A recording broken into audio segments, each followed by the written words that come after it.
In today's video, I'm going to show you how to add someone on Telegram using a QR code. This is one of the fastest ways to connect with people on Telegram without searching usernames or sharing phone numbers, and it works perfectly on Telegram desktop.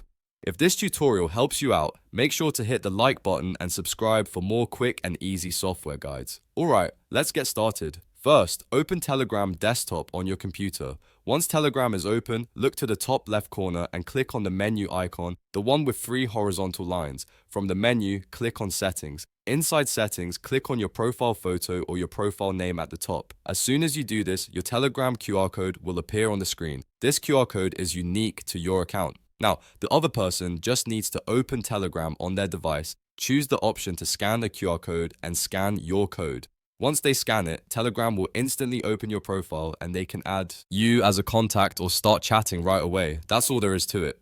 You've successfully learned how to add someone on Telegram using a QR code in just a few seconds. If you found this video helpful, don't forget to like the video and subscribe to the channel for more Telegram tips and tutorials.